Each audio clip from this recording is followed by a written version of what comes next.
मनोकामना पूरी होती है। यूपी के देवास में भी है। बहुत बहुत शुक्रिया। कहीं दुनिया में नहीं मिला। बहुत बहुत शुक्रिया। रुक करते हैं अगली खबर का। देश भर में मां दुर्गा की कई शक्तिपीठ की अपडेट आपसे लेते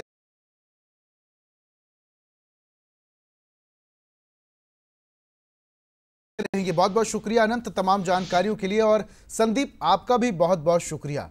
रुक करते हैं अगली खबर का। देश भर में मां दुर्गा की कई शक्तिपीठ हैं। यहां माता रानी अपने अलग अलग स्वरूपों में विराजमान भी हैं। यहीं एक मंदिर एमपी के देवास में भी है, जहां पर मां चामुंडा के रूप में विराजमान है। नवरात्र में यहां दर्शन करने के लिए जितने भी श्रद्धालु पहुंचते हैं, उन सभी की मनोकामना पूरी होती है।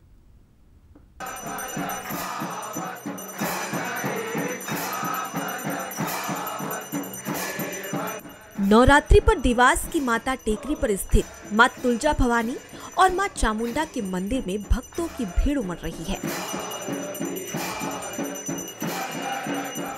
ये वो जगह है जहां माता सती के रक्त की बूंद गिरी थी। इसकी वजह से माता टेकरी को शक्तिपीठ माना जाता है। इस शहर का नाम देवास भी दो देवियों के वास से ही बना है।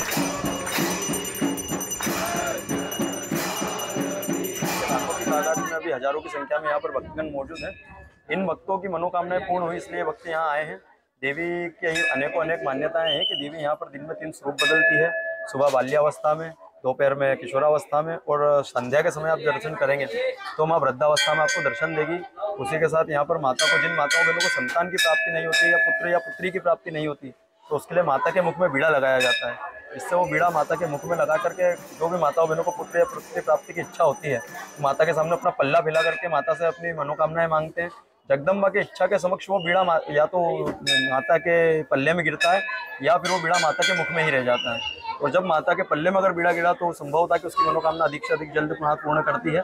उसी के साथ उल्टा स्वास्तिक का यहाँ महत्व है कि किसी की मनोकामना अगर अधूरी रहती है या कभी कोई ऐसी मनोकामना जो कभी पूर्ण नहीं हो रही, काफ़ी समय से प्रयासरत रहे हैं आप उसके लिए, और वो मनोकामना अगर कहीं अधूरी है तो यहाँ पर उल्टे स्वास्तिक का महत्व है। और जैसा कि अभी आपने बताया कि यह एक विश्व का एकमात्र मंदिर है जो नवरात्रि में 24 घंटे 32 घड़ी खुला रहता है।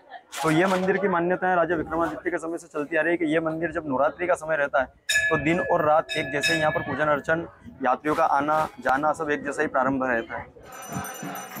माता टेकरी पर शारदीय और चैत्र नवरात्र में लाखों की तादाद में श्रद्धालु पहुंचते हैं। सुबह से ही दर्शन करने के लिए लंबी लंबी कतार लग जाती है। भक्तों का कहना है कि मां किसी को भी अपने दर से खाली नहीं जाने देती। इधर सुरक्षा के लिए पुलिस प्रशासन के भी पुख्ता इंतजाम है। मां अपने 3 स्वरूप में सुबह दोपहर शाम 3 स्वरूप में भक्तों को दर्शन देती है, और लाखों लोग यहाँ पर नवरात्रि पर्वों में आते हैं और मां मनोकामना पूर्ण करती है। पूरी रात 24 घंटे दर्शन देने वाली थी मात्र एक शक्तिपीठ है जहाँ 24 घंटे दर्शन रहते हैं और लाखों लोग इसमें आते हैं। प्रशासन की व्यवस्था भी इस बार चाक चौबंद है और बहुत बढ़िया व्यवस्थित रूप से श्रद्धालुओं के दर्शन हो रहे हैं। माँ मनोकामना बिल्कुल पूरी करती है, इसीलिए श्रद्धालु दूर दूर से आते हैं और देवास से लाखों पब्लिक यहाँ पर दर्शन करने के लिए आते हैं। यहाँ श्रद्धालु बहुत मन्नत लेके आते हैं और हमेशा उनकी मन्नत पूरी होती है। माँ चामुंडा, माँ तुलजा भवानी के आशीर्वाद के लिए लोग दूर दूर से पूरे हिंदुस्तान से आते हैं और माँ सबकी मनोकामना पूरी करती है। इसी कड़ी में माँ चामुंडा पे जो व्यवस्था बनाई गई सास की, वो बहुत बढ़िया है और व्यवस्थित और अच्छे दर्शन हो रहे हैं। टेकरी पर विराजी मां भवानी का ये मंदिर लोगों की आस्था का केंद्र है। मां के दोनों रूपों को छोटी मां और बड़ी मां के नाम से जाना जाता है। लोगों का ये भी कहना है कि जो भी सच्चे मन से यहाँ मन्नत मांगता है, मां उसकी झोली भर देती है। ब्यूरो रिपोर्ट के साथ अमिताभ शुक्ला, बंसल न्यूज, देवास। नवरात्र